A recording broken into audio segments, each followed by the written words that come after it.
Hello बच्चों, कैसे हैं आप सब। उम्मीद करता हूं आप सब बहुत ही अच्छे होंगे, स्वस्थ होंगे और एक डिसिप्लिन के साथ अपना जो पढ़ाई है उसमें आप निरंतरता बनाए रखे होंगे। ठीक है बच्चों। तो बच्चों, आज हम लेके आ चुके हैं आपके लिए फिर एक शानदार सी क्लासेस। ठीक है। इस क्लास में आज हम जो आपकी कक्षा 12वीं का जीव विज्ञान का जो आपका अध्याय 4 है, अध्याय 4, जिसमें हम क्या पढ़ेंगे, वंशागतिकी और विविधता का सिद्धांत, इसके बारे में हम पढ़ने वाले हैं। और हमने एक से लेकर जो जनन जो था, जनन जो इकाई था आपका, जनन इकाई में हमने पुष्पीय पादपों में जनन, मानव जनन और जनन स्वास्थ्य, इन तीनों को हमने कंप्लीट कर रखा है। ठीक है। जिसका आप एक डेमो क्लास आप यूट्यूब में भी देख सकते हैं, वो अवेलेबल है यहाँ पे। ठीक है। और अगर पूरा क्लास देखना है तो बिल्कुल आप ऐप में जाके इसको विजिट कर सकते हैं। तीनों जो अध्याय है वो कंप्लीट हो चुके हैं। आज जो हम स्टार्ट करने वाले हैं वो है एक नया चैप्टर जिसका नाम है वंशागतिकी और विविधता। ठीक है। तो समझते हैं कि क्यों हम इसको पढ़ेंगे। ठीक है। क्या होता है वंशागतिकी और क्या होता है विविधता।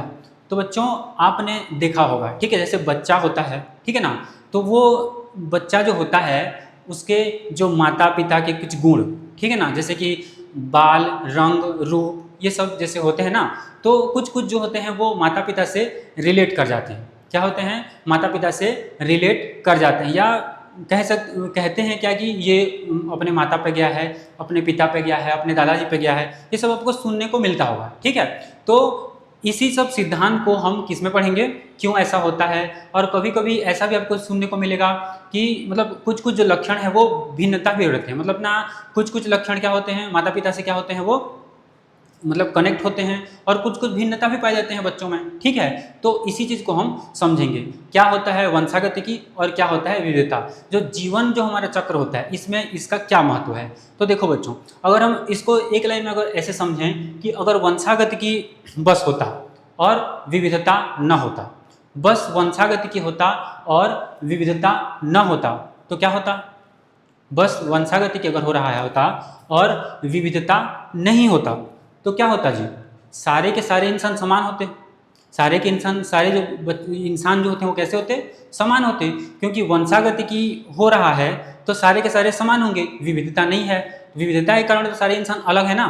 तो अगर हम ये कहें कि अगर वंशागतिकी नहीं होता, केवल विविधता होता तो क्या होता, केवल विविधता होता तो क्या होता, होता ये कि जो लक्षण होते हैं, जैसे माता पिता के कुछ लक्षण अपने संतान में जा रहे हैं, है ना, पूर्वजों के कुछ कुछ लक्षण आ रहे हैं, तो वो सब नहीं होता। ठीक है, वो सब नहीं होता।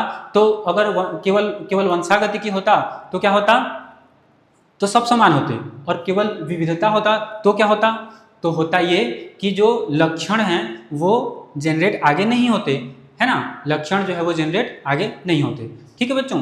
तो चलिए स्टार्ट करते हैं। ये तो था बेसिक सा इसका परिचय, है ना। इसको हम आप मतलब कि समझ गए होंगे, उम्मीद करता हूँ कि क्या होता है वंशागतिकी, क्या होता है विविधता। ठीक है, और क्यों पढ़ेंगे इसको, क्या महत्व है। ठीक है। तो चलिए बिना देरी के अब इसको क्लास को स्टार्ट करते हैं, समझेंगे एक एक बारीकी को। ठीक है, इसमें क्या क्या पढ़ेंगे। ठीक, चलो।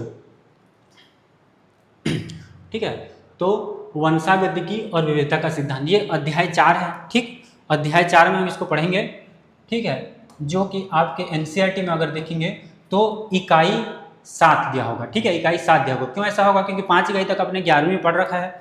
ठीक, और 6वां इकाई हमने कंप्लीट कर लिखा है, जो कि जनन है, जिसमें हम पुष्पीय पादप में जनन, मानव जनन और जनन स्वास्थ्य को हमने पढ़ा है। ठीक है। अब ये वाला चैप्टर है वंशागतिकी और तथा विविधता। ठीक है ना, वंशागतिकी तथा विविधता का सिद्धांत। ठीक, अब इसको हम एक एक करके समझें। बड़ी ही शानदार क्लास होगी और लंबी क्लास होगी, तो आप बिल्कुल क्लास को लास्ट तक देखिए। ठीक है, एक एक चीज़ को बहुत ही बेहतरीन तरीके से मैं आपको समझाने का पूरा प्रयास करने वाला हूँ। ठीक, चलो। तो सबसे पहले देखेंगे कि अध्याय 4 में हम पढ़ने क्या वाले हैं। ठीक है, अध्याय 4 में हम पढ़ने क्या वाले हैं। ठीक है, तो इसमें हम ये तो इसका रूपरेखा है, ठीक है, आउटलाइन है इसका कि हम इस चैप्टर में हम पढ़ेंगे क्या। लेकिन इसके अलावा भी मैं आपको इतने बारीकी से ऐसे ऐसी चीज़ों से आपको रूबरू कराऊंगा कि आपको बहुत ही अच्छा लगने लगेगा। ठीक है, ये जो टॉपिक से आप कनेक्ट हो पाएंगे, मतलब बायोलॉजी से आप कनेक्ट हो पाएंगे। ठीक, ठीक है। तो चलो देखते हैं। इसमें हम सबसे पहले क्या पढ़ेंगे, मेंडल के वंशागतिकी के कुछ कुछ नियम हैं। ठीक है ना, उस नियम को हम समझेंगे। आप लोग पढ़ के भी आएंगे हल्का हल्का, 10वीं में अगर होगा, 10वीं 9वीं में ये थोड़ा सा इसका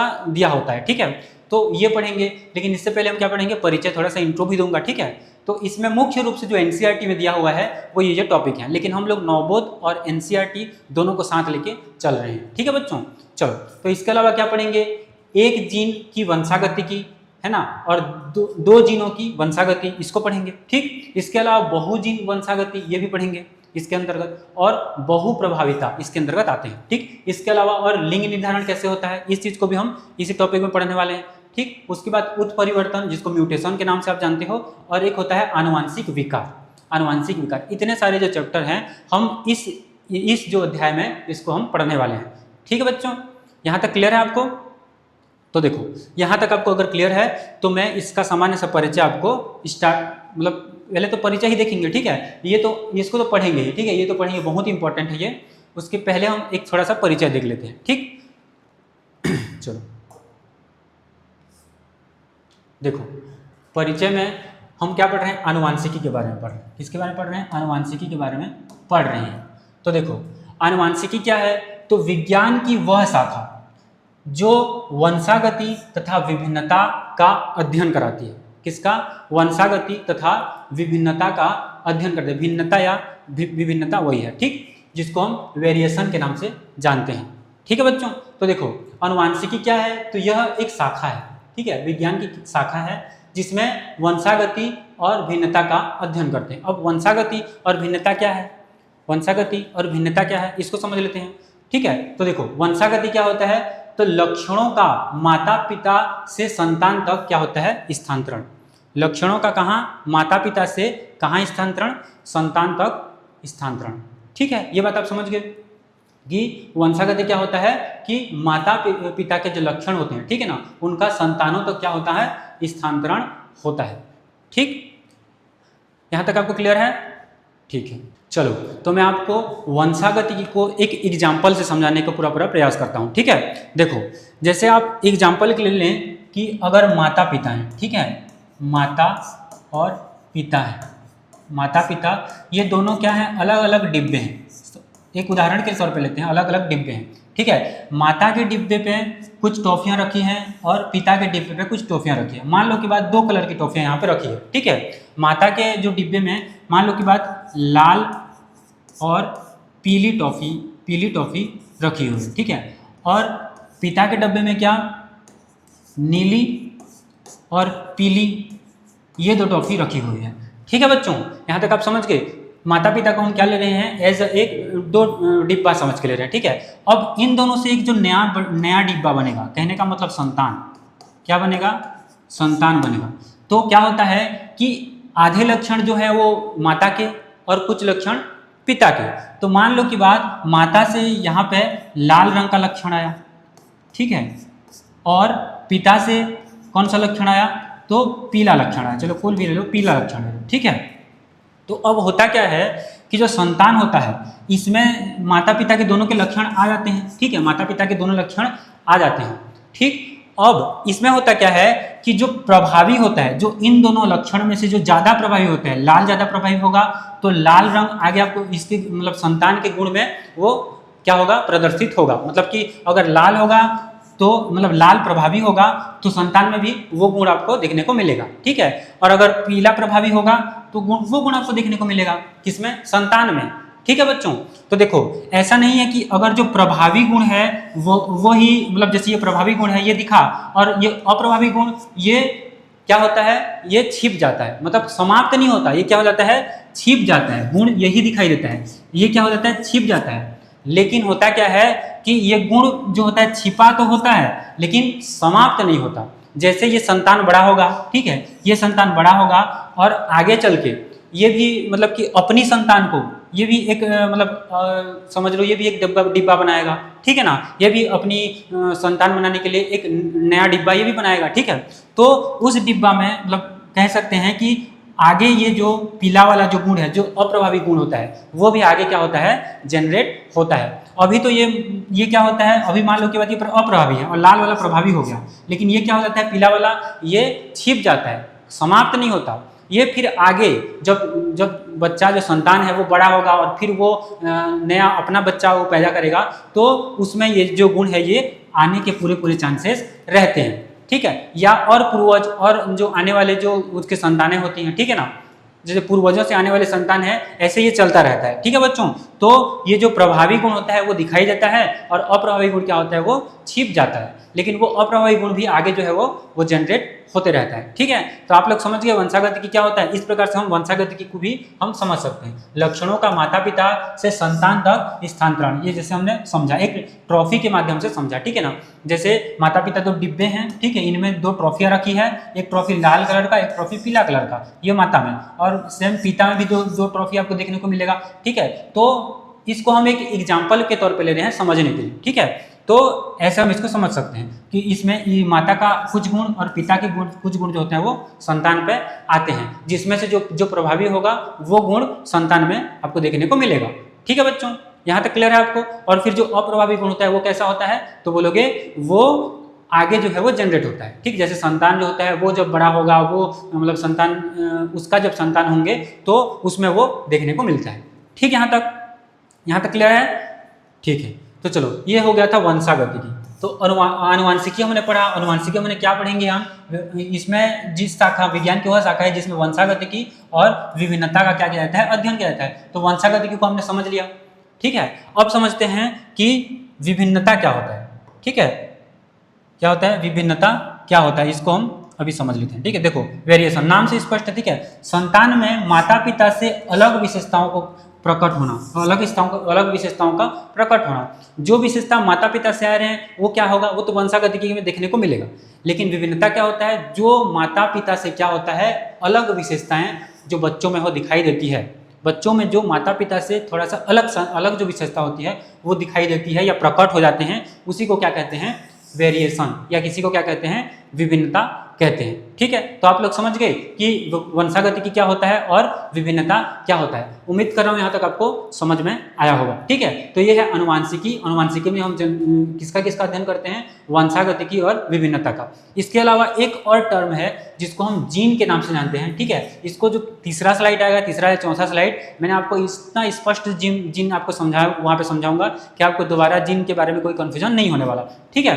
तो देखो इसको यहाँ पे एक बार थोड़ा सा देख लेते हैं, फिर तीसरे साइड जब आएगा प्रॉपर ये जीन के बारे में मैं आपको बढ़िया वहाँ पे भी एक उदाहरण देकर आपको समझाऊंगा, ठीक। चलो तो जीन क्या होता है, डीएनए का वह खंड जो किसी विशेष लक्षण को क्या करता है, नियंत्रित करता है। जो किसी विशेष लक्षण को क्या करता है, नियंत्रित करता है। डीएनए का ही ये क्या होता है, ये खंड होता है जो किसी विशेष लक्षण को मनुष्य में क्या करता है, नियंत्रित करता है ना। विशेष जो लक्षण होता है, जैसे कहने का मतलब कोई लंबा हो रहा है, कोई बौना हो जाता है ना, कोई लंबा हो जाता है, कोई बौना हो जाता है, या आंखों का रंग या कलर या कुछ भी कह सकते हैं, है ना। जो मतलब एक विशेष जो लक्षण होता है उसको क्या करता है, ये नियंत्रित करता है। बॉडी में कुछ नया विशेष लक्षण जो दिखा, ठीक है। हर जो पूरे बॉडी में डीएनए है, पूरे बॉडी में डीएनए है, और डीएनए में क्या है, जीन है, ठीक है ना। डीएनए में क्या है, जीन है। तो वो जीन क्या करता है, कुछ विशेष लक्षण को वो क्या करता है, नियंत्रित करता है ना, विशेष लक्षण। इसको मैं और डिटेल से आपको उस स्लाइड में बताऊंगा, बहुत ही जबरदस्त उदाहरण से वहाँ पे समझने वाले हैं, ठीक है। चलो तो ये तो सामान्य सा परिचय हो गया अनुवांशिकी के बारे में, ठीक। क्या होता है वंशागतिकी और क्या होता है विभिन्नता, इसको हमने समझा। जीन का थोड़ा सा हमने देखा, इसको हम डिटेल से पढ़ेंगे, ठीक। चलो अब थोड़ा सा आगे बढ़ जाते हैं। अब देखो ग्रेगर जॉन मेंडल का जन्म 20 जुलाई 1882 को ऑस्ट्रिया के एक छोटे से गांव हेंजेनडॉर्फ में हुआ था, ठीक है। इनका ये जन्म के बारे में कब हुआ था, 20 जुलाई 1882 को, कहाँ, ऑस्ट्रिया में, ठीक है। यहाँ पे एक छोटा सा गांव है हेंजेनडॉर्फ करके, ठीक। वे क्या थे, एक साधु और एक शिक्षक थे। ये ग्रेगर जॉन मेंडल के बारे में थोड़ा सा जानकारी, ठीक। उन्हें क्या कहा जाता है, आधुनिक वंशागतिकी का जगत। इंपॉर्टेंट बात है ये, ठीक है। आधुनिक वंशागतिकी का जनक किन्हें कहा जाता है, तो कौन है वो, ग्रेगर जॉन मेंडल, ठीक है। ये इनका तस्वीर है, ये सामान्य सा परिचय हम इसको देख रहे हैं, ग्रेगर जॉन मेंडल, ठीक है।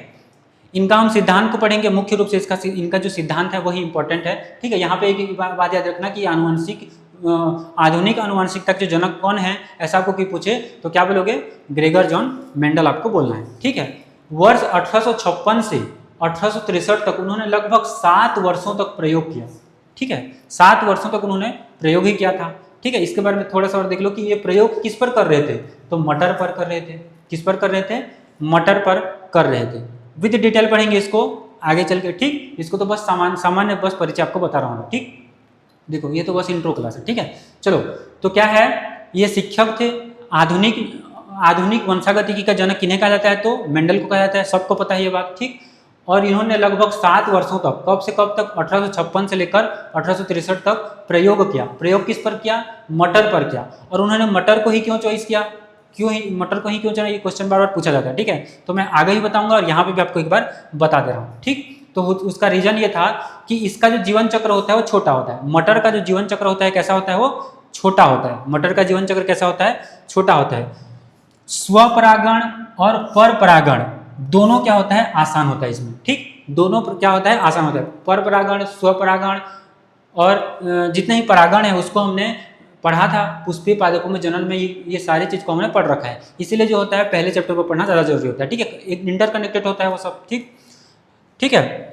इसमें स्पष्ट जो है विपरीत लक्षण दिखाई देखते हैं, ठीक है ना। स्पष्ट जो विपरीत लक्षण है वो देखने को मिलते हैं, किसमें, मटर में। तो ये कुछ कुछ रीजन थे। इनका जो जीवन चक्र होता है छोटा होता है। स्वपरागण और परपरागण इसमें क्या होता है जी, आसान होता है। और इसमें स्पष्ट विपरीत लक्षण भी देखने को मिलते हैं। यह आसानी से उगाया भी जा सकता है मटर को, क्योंकि 7 साल तक ये प्रयोग किए हैं, ठीक है। तो अगर ये लेट लेता उगने में तो इन्हें प्रयोग करने में भी लेट होता, ठीक है। तो ये क्या होते हैं, आसानी से इन्हें उगाया जा सकता है, ठीक है। कोई ज़्यादा दिक्कत वाली बात नहीं है इनके लिए मटर उगाना, ठीक है। तो ये आसानी से उगाया जा सकता था, इसीलिए इन्होंने इसको चॉइस किया, ठीक है बच्चों। तो यहाँ तक आप समझ गए कि क्यों इन्होंने मटर को चुना, ठीक। अब देखो, ग्रेगर जॉन मेंडल के बारे में हमने सामान्य से परिचय तो देख लिया। अब नेक्स्ट जो टॉपिक है, इनका सिद्धांत क्या है, इनका प्रयोग क्या है, ये कैसे इन्होंने किया और क्यों किया और कैसे इसका प्रोसेस रहा, इसको हम समझेंगे। लेकिन उससे पहले अनुवांशिकता, अब इन्होंने अनुवांशिकता का सिद्धांत दिया, ठीक है ना। अनुवांशिकता का सिद्धांत दिया तो वहाँ पे कुछ कुछ टर्मिनोलॉजी होगा, मतलब अनुवांशिकता से संबंधित कुछ कुछ शब्द होंगे जो आपको कंफ्यूज करने वाले हैं, ठीक है। अगर जैसे हम थ्योरी पढ़ना स्टार्ट कर दिए ग्रेगर जॉन मेंडल का, वहाँ पे वो वर्ड आते गए, तो वहाँ पे अगर वो वर्ड को ही समझाते चलें तो आपको कन्फ्यूजन होगा, ठीक है। वहाँ पे अगर वो समझाएं, ठीक है, तो उसको हम पहले जो इंपॉर्टेंट वर्ड है उसको हम पहले समझ लेते हैं, ठीक है। एक एक करके बारीकी से समझेंगे।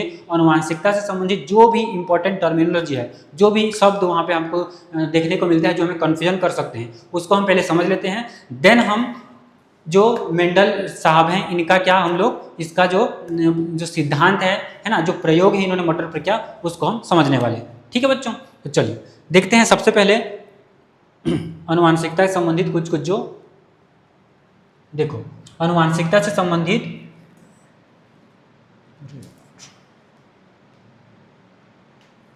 अनुवांशिकता से संबंधित महत्वपूर्ण शब्द, ठीक है, और कुछ कुछ टर्म। जैसे कि सबसे पहले क्या है, लक्षण, ठीक है। लक्षण क्या होते हैं, लक्षण किसको कहते हैं, तो देखो जीव की कोई भी विशेषता, कोई भी अगर विशेषता है तो उसका लक्षण है, ये बात आपको पता है। जीव की कोई भी अगर विशेषता आपको दिखने को मिल रही है तो क्या है, वो लक्षण है।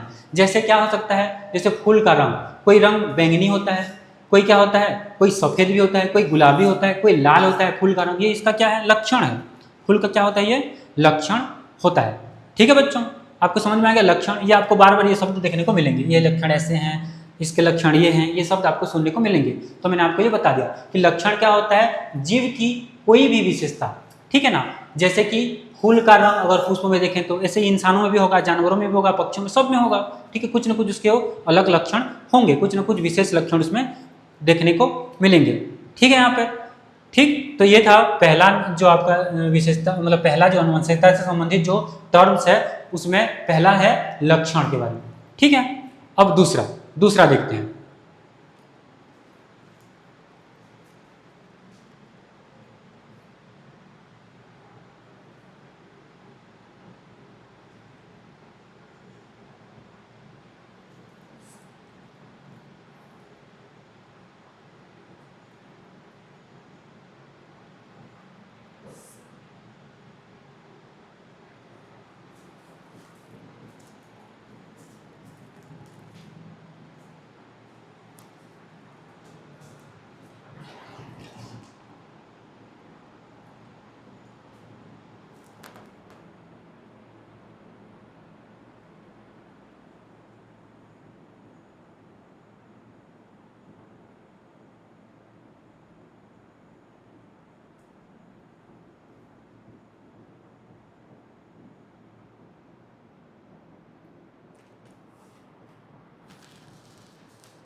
चलो बच्चों, तो नेक्स्ट क्या है? नेक्स्ट है जीन के बारे में। मैंने बताया था आपको जीन को मैं डिटेल से बताऊंगा करके, ठीक है। जीन को मैं डिटेल से आपको बताऊंगा करके मैंने कहा था, ठीक। तो देखो जीन क्या होता है। देखो जीन डीएनए का वह खंड जो किसी विशेष लक्षण को नियंत्रित करता है। उदाहरण के लिए कद नियंत्रित करने वाला जीन, कद को जो नियंत्रित करना करता है उसके लिए अलग विशेष प्रकार के जीन होगा। इसको हम उदाहरण से कैसे समझ सकते हैं?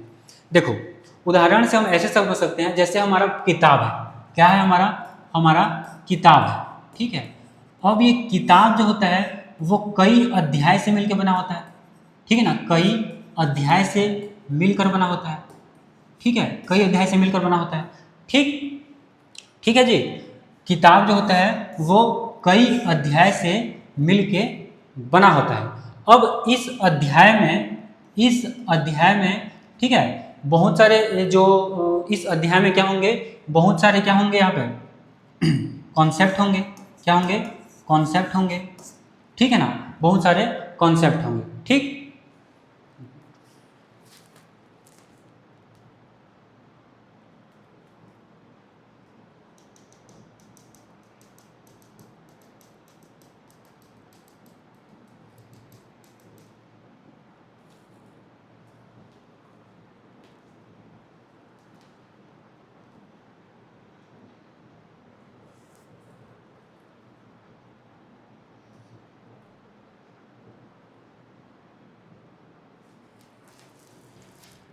देखो बहुत सारे कॉन्सेप्ट हो गए। कैसे में किताब जो है बहुत सारे अध्याय से मिलकर बना है, वैसे ही जो हमारा शरीर है, हमारा जो शरीर है वो किससे मिलकर बना होता है? बहुत सारे डीएनए से मिलकर बना होता है, ठीक है। बहुत सारे किससे मिलकर बना होता है? डीएनए से मिलकर बना होता है।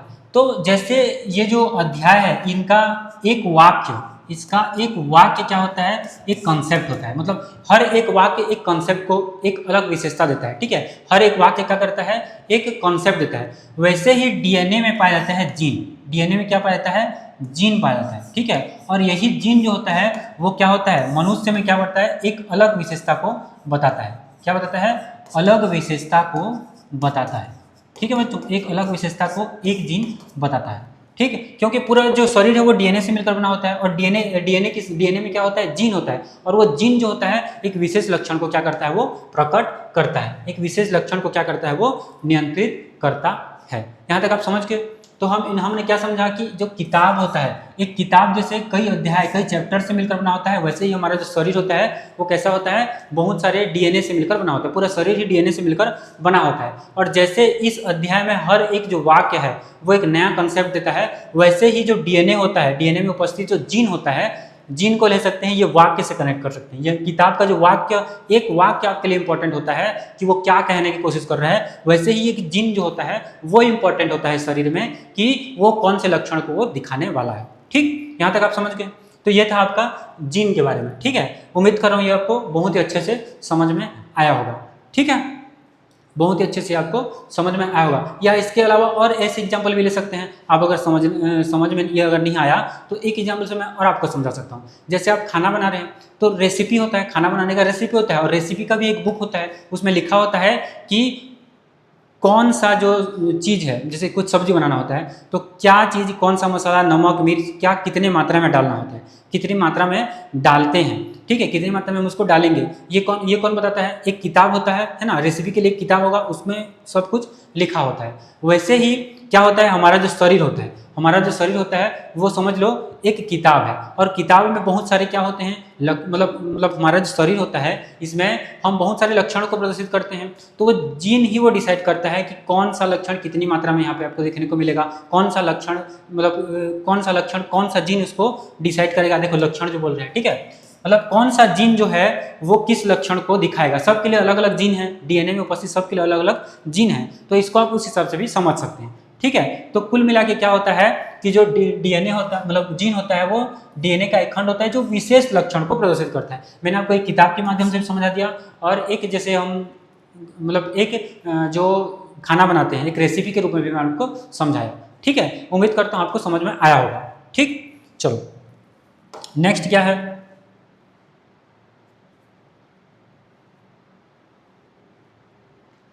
नेक्स्ट है एलील। एलील के बारे में समझते हैं, एलील क्या होता है, ठीक है।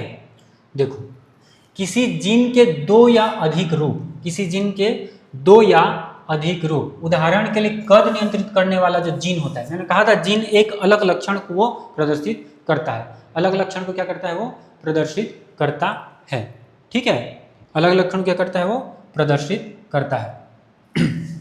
तो देखो जैसे कद नियंत्रित करने वाला जीन, जैसे ये क्या हो रहा है, ये क्या है, ये हाइट में थोड़ा सा बड़ा है और ये हाइट में छोटा है, क्या है हाइट में छोटा है ये, ठीक, हाइट में क्या है छोटा है।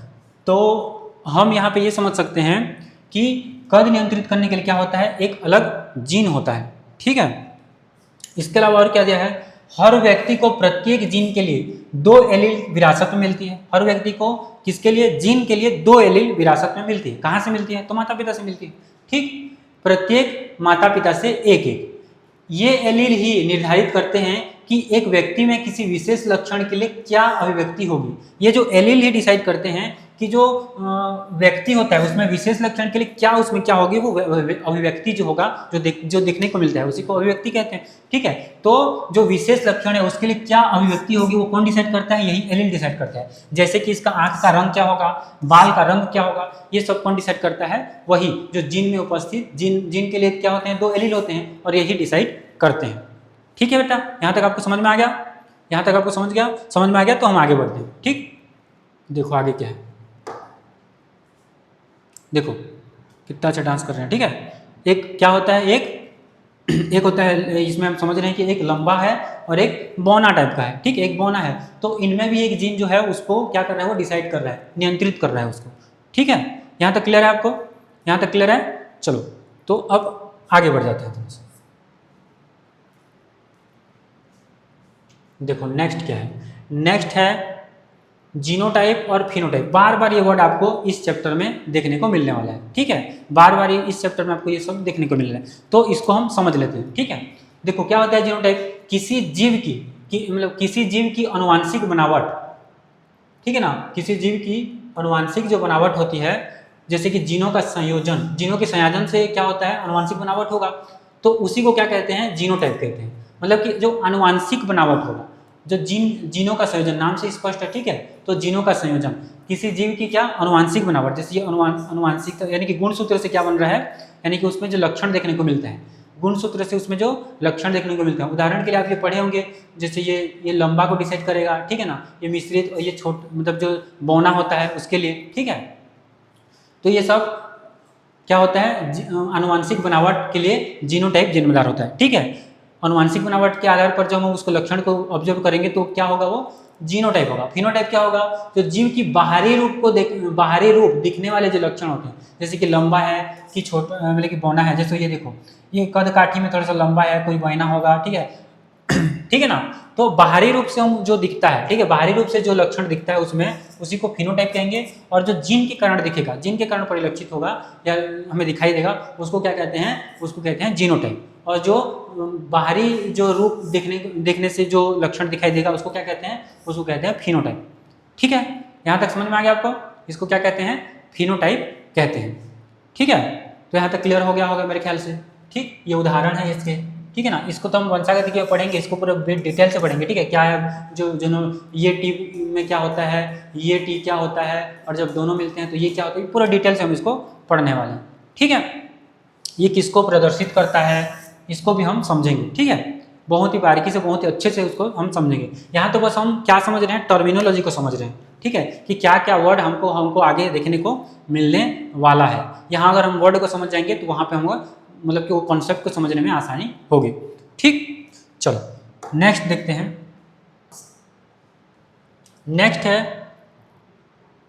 समगुणसूत्री, जिसको होमोजाइगस कहते हैं, और विषम हेटेरोजाइगस।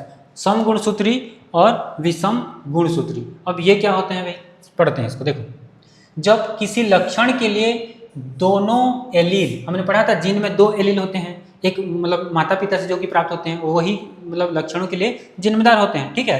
तो यहाँ क्या बोल रहा है कि जब किसी लक्षण के लिए दोनों एलील समान हो, किसी लक्षण के लिए क्या हो, दोनों एलील, देखो यहाँ पे ये गुलाबी, ये भी गुलाबी, ठीक है, ये गुलाबी आपको दिखाई दे रहा है कलर के हिसाब से, ये भी गुलाबी, तो दोनों क्या हो, समान हो। जैसे कि ये लंबा है, ये बौना है, तो यहाँ पे देखो दोनों छोटा टी है, यहाँ पे दोनों बड़ा टी, ठीक है। तो यहाँ पे दोनों एलील जो है ये एलील है, तो ये दोनों एलील क्या है, समान है ना, ये भी समान है, ये भी समान है। तो इस प्रकार के जो गुणसूत्री, जो इस प्रकार के जो लक्षण होते हैं, इसको क्या कहते हैं, सम गुणसूत्री कहते हैं। किसी भी लक्षण के लिए दोनों एलील अगर समान हो तो इस प्रकार के जो लक्षण है इसको क्या कहेंगे, इसको कहेंगे सम गुणसूत्री कहेंगे, ठीक है।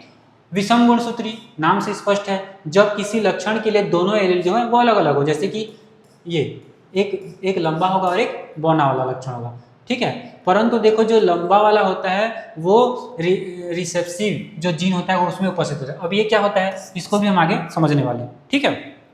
इसी को क्या कहते हैं, एक मतलब प्रभावी और अप्रभावी आप सुनेंगे, ठीक है, आगे वो टर्मिनोलॉजी आएगा उसको भी मैं आपको समझाऊंगा, ठीक है। तो इसको हमने उदाहरण समझ गया कि इसमें क्या होता है, लक्षण के लिए दोनों एलील जो होते हैं वो अलग होते हैं। यहाँ पे देखो ये दोनों अलग हैं, ठीक, ये भी अलग है, ये दोनों अलग हैं एक दूसरे से। और ये कैसे हैं, ये सेम है, ठीक है, ये कैसे हैं, सेम है।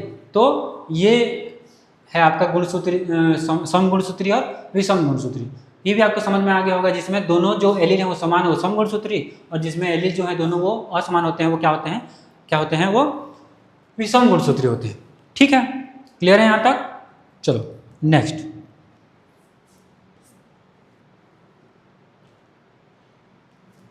नेक्स्ट और कुछ वर्ड हैं जैसे कि प्रमुख लक्षण और अप्रमुख लक्षण। इसी को हमने कहा था रिसेप्सिव ट्रेट, ठीक है। तो इसको हमने पिछले सेट में पढ़ा था, तो क्या है यहाँ पे उसको समझेंगे। प्रमुख लक्षण क्या होता है, डोमेन जो ट्रेट होता है वो क्या होता है, तो देखो वह लक्षण जो हमेशा प्रकट होता है, चाहे एक ही एलील उपस्थित क्यों ना हो, वह लक्षण जो हमेशा प्रकट होता है, जैसे कि ये वाला एलील, ठीक है, टॉल वाला एलील जो होता है ये हमेशा प्रकट होता है। और क्या होता है उस समय, चाहे जो एलील है वो एक ही एलील क्यों ना उपस्थित हो, जो लक्षण हमेशा जो मतलब कि दिखाई देता है, यानी कि जो प्रकट होता है वो क्या होता है, प्रमुख लक्षण होता है, इसको डोमेन भी कहते हैं, ठीक है। ठीक है यहाँ तक, चलो। और अप्रमुख लक्षण होता है वह लक्षण जो तभी प्रकट होगा जब दोनों एलील जो होते हैं वो रिसेप्सिव हो, दोनों एलील क्या हो, रिसेप्सिव हो, यानी कहने का मतलब अप्रमुख हो, दोनों जो एलील होते हैं वो अप्रमुख हो, तब की स्थिति में ये अप्रमुख लक्षण होगा। उदाहरण के लिए ये छोटा टी, ठीक, बौना वाला, ठीक। चलो नेक्स्ट है जीनोम। क्या होता है जीनोम, क्या होता है, तो इसका ये होता है कि किसी जीव के सभी जीन और डीएनए का योग, इसको क्या कहते हैं, जीनोम कहते हैं। क्या कहते हैं, जीनोम कहते हैं। कोई भी जीव है उसमें क्या होता है, जो जीन होता है उसमें क्या, डीएनए में क्या होता है, जीन उपस्थित होता है, ठीक है। तो उनका योग, जीन और डीएनए का योग जो होता है उसी को क्या कहते हैं, जीनोम कह देते हैं। क्या कहते हैं, जीनोम कहते हैं। यहाँ तक क्लियर है आपको, चलो नेक्स्ट है पुनर्संयोजन। अब पुनर्संयोजन क्या होता है, गुणसूत्र के बीच जीन का आपसी आदान प्रदान जिससे नए लक्षण उत्पन्न होते हैं। गुणसूत्र के बीच किसका आदान प्रदान, जीन का आपसी आदान प्रदान होता है, ठीक। इसको विद डिटेल हम पढ़ेंगे आगे भी, एक एक इसका वो है, ठीक है ना, एक एक इसके बारे में और भी कॉन्सेप्ट है। तो यहाँ पर तो हम बस टर्मिनोलॉजी समझ रहे हैं। मैंने जैसे पिछले बार बताया था, पिछले स्लाइड में आपको बताया था कि यहाँ पे हम बस क्या समझ रहे हैं, टर्मिनोलॉजी को समझ रहे हैं। तो बस हम यहाँ पे बस वर्ड को जानना है और क्या होता है इसके बारे में हल्का सा जानना है, इसको भी डिटेल हम आगे और पढ़ने वाले हैं, ठीक है। ये वर्ड बार बार आपको सुनने को मिलेंगे इस चैप्टर में, ठीक है। तो गुणसूत्र के बीच क्या होता है, जीन का आपसी आदान प्रदान जिससे क्या होते हैं, नए लक्षण उत्पन्न होते हैं, उसको क्या कहते हैं, तो पुनर्संयोजन। क्या कहते हैं, पुनर्संयोजन कहते हैं। तो ये 3-4 बातें आपको समझ में आ गया। प्रमुख लक्षण क्या है, अप्रमुख लक्षण क्या होता है, जीनोम क्या होता है और पुनर्संयोजन क्या होता है। उम्मीद कर रहा हूँ यहाँ पे आपको समझ में आया होगा। टर्मिनोलॉजी को समझ लीजिए जी, फिर आपको कॉन्सेप्ट समझने में आसानी होगी इस चैप्टर में। ये चैप्टर जो है कॉन्सेप्ट से भरा हुआ है, ठीक है। चलो नेक्स्ट है लिंकेज, ठीक। नेक्स्ट क्या है, लिंकेज। और एक है उत्परिवर्तन। क्या होता है ये देख लेते हैं। लिंकेज, जब दो जीन हैं वो एक ही गुणसूत्र पर जुड़े, जब दो जो क्या होते हैं, जीन होते हैं वो एक ही गुणसूत्र पर जुड़ेंगे तो उसको क्या कहते हैं, लिंकेज कहते हैं। नाम से स्पष्ट है, ठीक है, लिंक कर रहे हैं। तो जो किसमें, जब दो जीन में मतलब कि दो जीन एक ही गुणसूत्र में ये क्या होते हैं, जुड़ते हैं, तो इसको क्या कहते हैं, लिंकेज कहते हैं। जैसे इसका एग्जाम्पल अगर देखें तो ड्रोसोफिला में आई कलर और विंग जो है उसका शेप, ठीक है। देखो आई कलर यहाँ पे क्या दिख रहा है, यहाँ पे जब इन दोनों का वो हो रहा है, क्रिया कर रहे हैं, तो यहाँ पे देखो इससे हम बनाते हैं एक्स एक्स, ठीक है ना, एक्स एक्स और एक्स एक्स, ये एक्स है इसीलिए यहाँ से एक्स जा रहा है, और ये वाई से ये एक्स वाई होगा और ये एक्स वाई होगा। तो जो ये फीमेल वाला होता है इसका आँख को देखो आपको लाल दिखाई दे रहा है, और यहाँ जो मेल वाला होता है इसका आँख देखो आप वाइट दिखाई दे रहा है।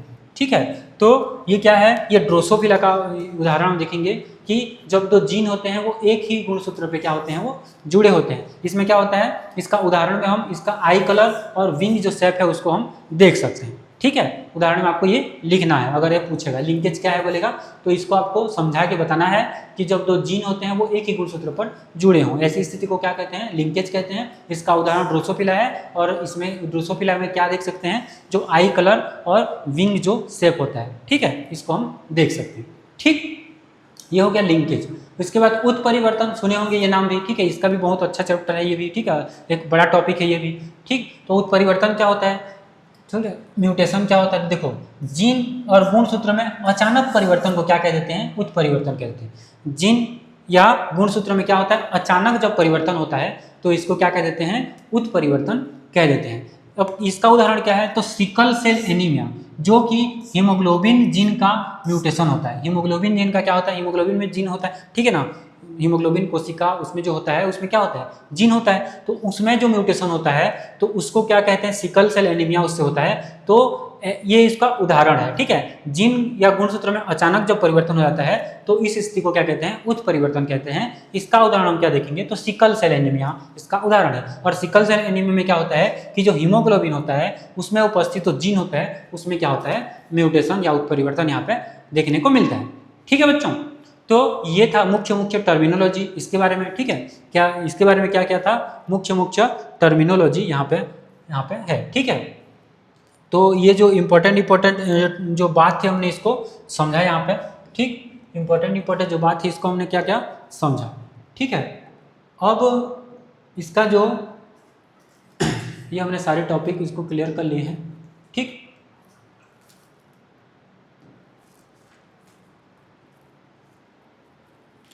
चलो बच्चों, तो इसका जो नेक्स्ट पार्ट है वो हम आगे फिर नेक्स्ट क्लास में करने वाले हैं। ठीक है, आगे की क्लास में हम लोग क्या पढ़ेंगे, हम लोग पढ़ेंगे मेंडल का जो अनुवांशिकता संबंधी जो सिद्धांत उन्होंने दिया।